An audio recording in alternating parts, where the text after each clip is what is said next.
Juan Soto trade is it's like very difficult to build one that either side would take almost. Like, so the other day, so yesterday I was like bored, right? And I just started texting people. I just decided like, all right, I'm gonna build a Dodgers trade, right? Like I'll just see. So I took the top of the Dodgers farm system. Basically, I took their top, took their guys 2 through 4. It was just stupid because whatever. But this is because that the Dodgers already traded Keibert Ruiz to the Nationals, so their top prospects, a catcher, Diego Cartaya. How about this? For this sake, I'll throw Diego Cartaya in there, right? So Diego Cartaya, the two arms, Miller and Pepio. Michael Bush, who's like the number 4 prospect, who's like one of the Dodger conveyor belt guys who's OPSing 900 in the minors. And then I threw in Edwin Rios, who's like a good young controllable corner player. And I said for Juan Soto and Patrick Corbin, because you have to eat the money coming back. And the general response I got from everyone is, "You're an idiot. Leave me alone." Basically, like it doesn't make sense for either side. Basically, because if you're giving up Juan Soto, you have to get the Herschel Walker trade back, right? Mm-hmm. And if you're in a position to make the Herschel Walker trade, why would you do that? Because everyone knows how the Herschel Walker trade went. At this point, right, 3 years of control, it's just like you have to give up so much that it's I don't know. And if you're the Nationals, you have to ask for so much that it's difficult to build one that makes sense.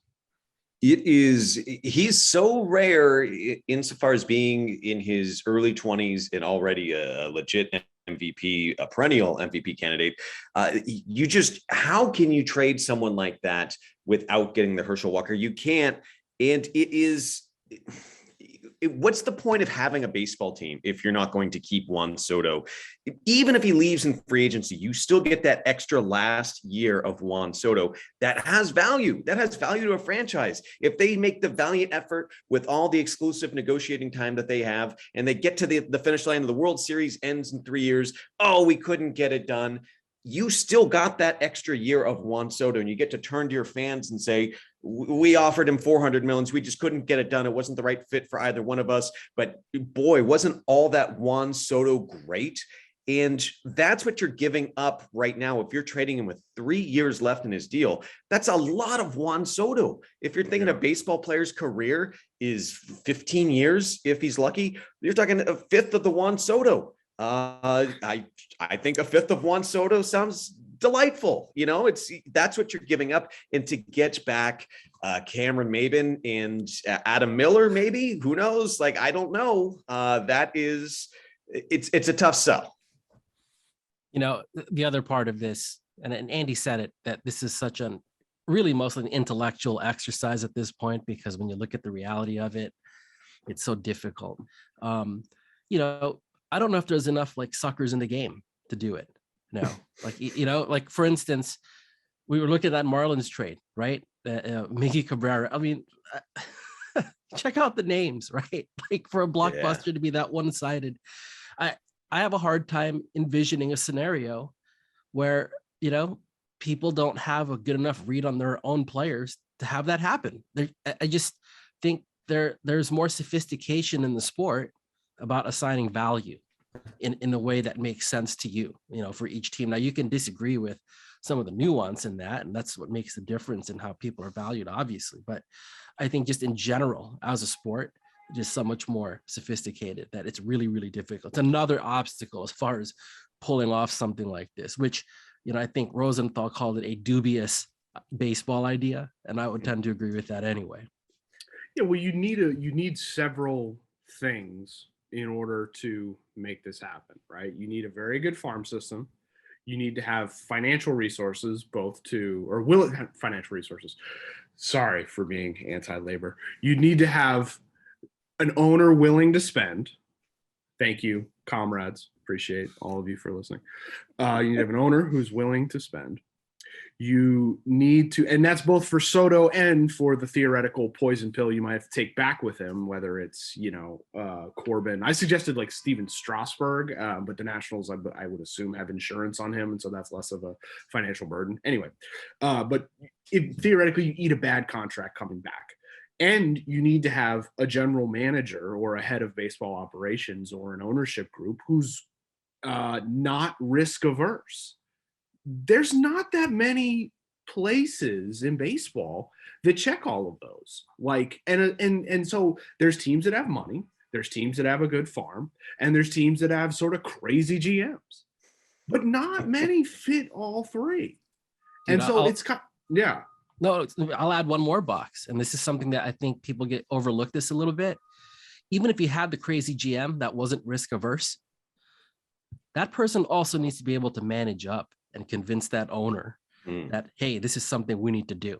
And that's not everywhere either. All right. Like that's skill, and it is a skill. Not easy. But here's the thing: manage up and manage down too, because you need to basically tell your player development people, right? Hey, I know we build all this. We got to give it all up. Right. We have to get, this was like a thing that that the Royals, when they were trading for James Shields, that a big issue that, sort of the folks at the top, like Dayton Moore had, was basically selling all the guys on the development side, basically like, we have to do this. Like and the guys on the development side are like, we have put years into, Will Myers. We have put years into, Mike Montgomery, Jake Odorizzi, the other guys in the trade. And so it's like, it's a real skill. You have to be able to convince the people who work for you that their work is valued and we're turning it into this guy. But you also have to convince your owner, like, hey, you're going to have to spend let's say it's for 2 years of Juan Soto, not 3. You're going to have to spend about $55 million, in ARB, maybe more, more than we would be spending, but it's totally worth it because we're getting, a 6-7 win player, this much more at the box office, this much more jerseys sold, all that stuff.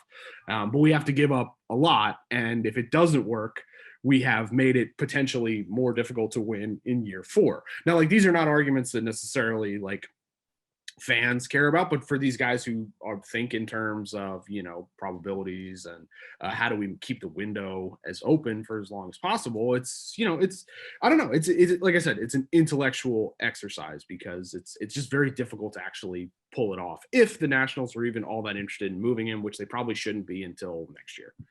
That's what I kind of wanted to get at before we switch topics, is that I just want to make sure that we're all clear that we know, and the people listening know, why we're talking about trading Juan Soto. It's not because Mike Rizzo came out and said, listen, we're up against the 8 ball, we got to trade Juan Soto. It's not because Juan Soto says, I'd like a trade and I'd like it now. It's because ESPN's Buster Olney wrote a piece. It's titled, Will the Nationals Trade Juan Soto? Could Carlos Correa be on the move? 10 X factors as MLB trade market heats up. And the money quote from the Juan Soto section is, quote, if they're not going to sign him to a long-term deal, then they'll need to trade him, end quote, one evaluator said. The question is, when? Like, that's it. That's the rumor, is one evaluator, one unnamed evaluator said, listen, maybe they have to deal him now. Maybe, like, when are they going to do it? It's basically what we do here, and we know nothing. Like, we're the evaluators here. We're talking about trading Juan Soto. It's just bonkers that kind of kernel in a, well-intentioned rumor kind of column has blossomed into this ecosystem of, gosh, everyone's talking about Juan Soto right now. Well, it's May. There's nothing else to talk about. The games don't matter for several months. But it's a real thing. Like, it's a real thing that the Nationals, I'm sure, assuredly have discussed, and which every front office should be discussing. Now, like, whether it's like a thing, he there, Mike Rizzo's actively making calls, no, but it's true, right? Like, what people, and if you talk to people around the game, like, everyone knows the score with this. They have this guy, this elite player who's going to cost a ton of money several years down the road. The team is effectively in tatters. The big league roster stinks. The farm system's not particularly good. You have a lame duck GM and I believe a lame duck manager, or something where they have options that need to be picked up relatively soon for next year. You have an ownership group considering selling. Like, what do you do with your best asset? So, like, it's a real thing. It's just not grounded in like concrete negotiations as of right now. Yeah, I mean, all the conditions exist, right? Like instability. That's one. It's instability, and also it's a tribute to how great a player this guy is, frankly. Just that, there's only one of Juan Soto, and if all around him you've got this instability, I think naturally from that flow these conversations, and what's quote unquote real depends on who you ask sometimes, right? Like I think Andy said it, and he's right, man. Like if you're a front office in the sport that hasn't at least like had a conversation about this possibility, then probably doing it wrong. So I don't know what real means, but certainly feels like it's real enough. And so here we are chatting about it. It's one of those things, like I don't think like Billy Epler would be someone who like want to talk about this, but I always thought it'd be like a fun story idea, back when he was GM of the Angels and before they signed Trout to a long-term deal, to just be like, all right, what's the dumbest offer you've gotten for Trout?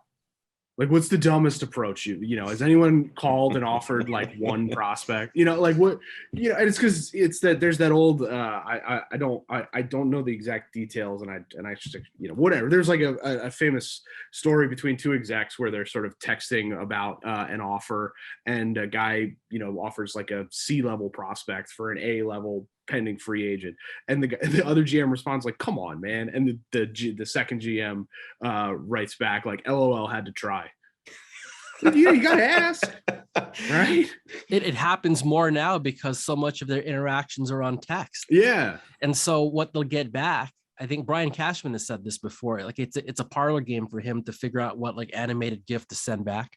Yeah. Like some version like a middle finger or whatever, but more clever than that. So yeah, like it's just even the way they communicate just makes it easier to do that. Why not? Yeah. There's an old David Cross bit that I'm not going to repeat in its entirety because it's a little vulgar, but it's talking about the people who are taking the trash away and they're catcalling the women walking by. And the gist of it is like 99% of them, they keep walking, but maybe that 100th, so why wouldn't you just, I will say before moving on, because I know this will hit home with Mark, I can think of another player in that Juan Soto, Miguel Cabrera tier, young, Ricky Henderson. How did that affect your childhood when Ricky Henderson was traded? So that was early for me. Like, okay. Yeah, I was into it when Ricky came back. Okay. So that was cool. There you Look go. At that. Howard Bryant. Have you gotten into the Howard Bryant, Ricky Henderson biography? It's next. It's next in the list. That was my dude growing up. I had the bright yellow fluorescent Mizuno gloves, and I wasn't fast at all, but I would crouch down every time I got on base. So that was my guy. That was big news.